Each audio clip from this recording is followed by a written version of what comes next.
Hello friends, income tax के cases की series में आज जो केस हम लोग डिस्कस करेंगे उस केस का नाम है Vedanta limited versus deputy commissioner of income tax. ये केस 454 ITR पेज नंबर 545 पर रिपोर्ट हुआ। मैटर मद्रास हाई कोर्ट ने डिसाइड किया और इस केस का जजमेंट 24 फरवरी 2023 को आया। ये केस बहुत इंटरेस्टिंग है।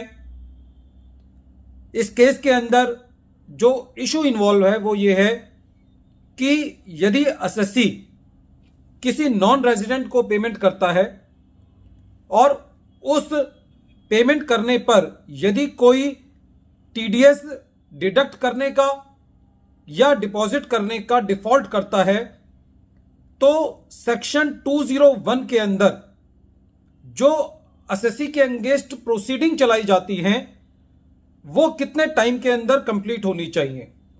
ये सारा का सारा केस उस टाइमलाइन पर निर्भर करता है जो टाइमलाइन इस केस में एसएससी के ऊपर एप्लीकेबल होनी चाहिए।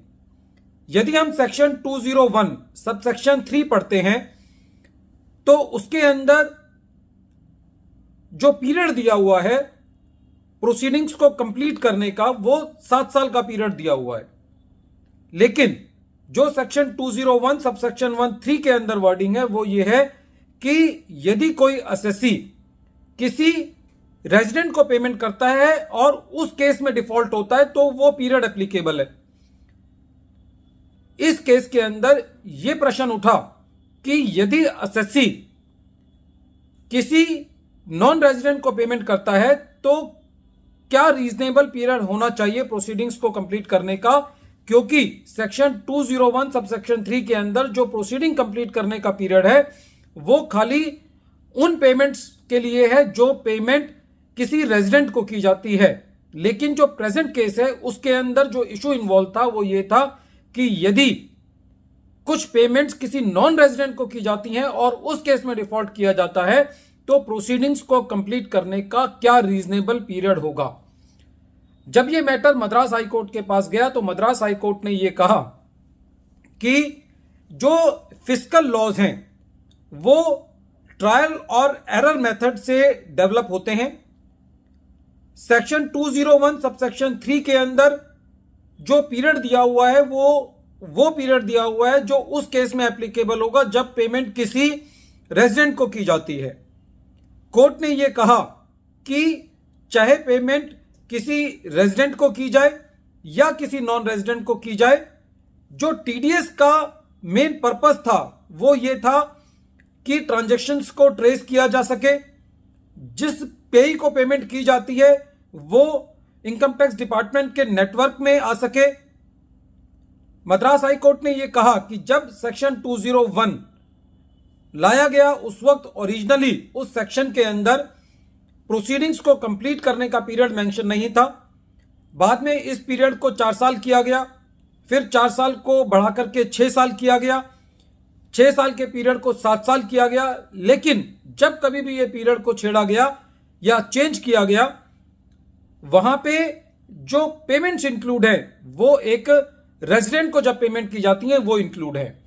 मद्रास हाई कोर्ट का यह कहना था कि जहां पर टाइम लिमिट प्रिस्क्राइब नहीं होती वहां पर एक रिट कोर्ट के पास यह पूरा अधिकार होता है कि वो इस पीरियड को प्रिस्क्राइब करे। कोर्ट ने यह भी कहा कि ऐसी परिस्थिति के अंदर जो एडमिनिस्ट्रेशन होता है, जो ऑफिसर्स होते हैं, उनको पीरियड प्रिस्क्राइब करने का अधिकार नहीं होता, लेकिन जहां पे पीरियड प्रिस्क्राइब नहीं होता वहां पे रीजनेबल पीरियड होना चाहिए।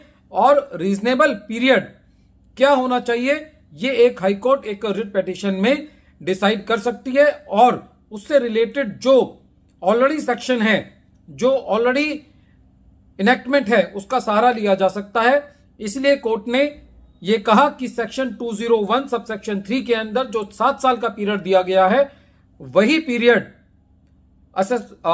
टीडीएस की प्रोसीडिंग्स को कंप्लीट करने के लिए लिमिटेशन पीरियड माना जाना चाहिए। सेक्शन 201 सबसेक्शन 3 के अंदर यह कहा गया है कि जिस वर्ष के अंदर टीडीएस की रिटर्न दाखिल की जाती है उस फाइनेंशियल ईयर के एंड से 7 साल के अंदर वो प्रोसीडिंग्स जो है वो कंप्लीट की जानी चाहिए। डिपार्टमेंट का ये कहना था कि जहां पर टाइम पीरियड प्रेस्क्राइब नहीं है वहां पे डिपार्टमेंट किसी भी टाइम तक प्रोसीडिंग्स को कंप्लीट कर सकता है, लेकिन एसएससी का ये कहना था कि जहां पे टाइम प्रेस्क्राइब नहीं है वहां पे भी एक रीजनेबल टाइम होना चाहिए। और इस केस के अंदर जो कोर्ट ने रीजनेबल टाइम बताया वो सेक्शन 201 सब सेक्शन 3 के मुताबिक 7 साल का बताया।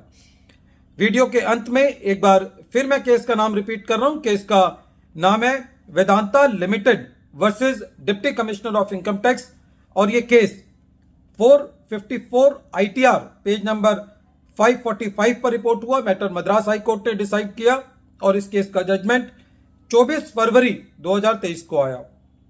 Thank you friends.